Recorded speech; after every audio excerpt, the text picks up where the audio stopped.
ይሄ መልእክት ለወንዶች ነው። ወንዶች ራሳችሁን ጠብቁ፣ አትታልሉ። ብዙ የሚያታልሉ ነገሮች አሉ። እኛ ወንዶች ስሩ፣ ገንዘባችሁን ያዙ።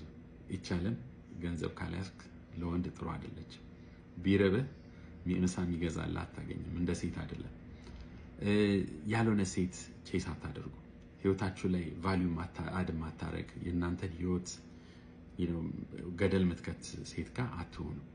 በዛም መጠን ደግሞ በጣም ጥሩ ሴቶች አሉ። እነሱን ፈልጋችሁ ለማግኘት ሞክሩ። እነሱን ብቻ ቤተሰቦቻቸውን የሚዩ ምን አይነት ካልቸር ውስጥ ነው ያደገችው የሚለውንም አጣሩ በደንብ። ለፍተህ ጥረህ የምታመጣውን ገንዘብ ዝም ብለህ እንደ ባልባሌ ቦታ ማባከን የለብህም። ይቻለም ከባድ ነች ለወንድ ልጅ። ብዙ ጊዜ ሴቶች ናቸው ለኛ ከባድ ነው። ለወንድ ልጅ ደግሞ ሞር ከባድ ነው። ስራ ከሌለ፣ ገንዘብ ከሌለ፣ ራስን መጠበቅ ሰው ካልሆንክ ማንም ዞር ብሎ አይሄን። ኮሚኒኬሽን ስኪልህን አዳብር። አለባበስህን፣ ቦታ የምትሄድበትን ቦታ ሁሉ ቀይር። ጥሩ ጥሩ ቦታ አሳልፍ።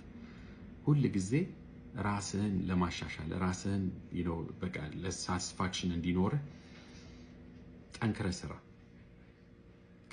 ጓደኛ ምናምን አያታልልህ። ብዙ ጊዜ ጓደኞች ያታሉናል አይደል? ያልሆነ ቦታ ይከቱናል። ራሳችሁን ጠብቁ፣ ራሳችሁን አስተካክሉ። ከኤልደርሊ ከናንተ ደግሞ ተለቅ ያሉ ሰዎች ጋር አሳልፉ። በቋንቋ እንኳን አንዳንድ ጊዜ በሴም ዲፈረንት ላንጉዌጅ ትማራለህ። ከአንተ በላይ ካለ ሰው ልምዳቸውን ትቀስማለህ።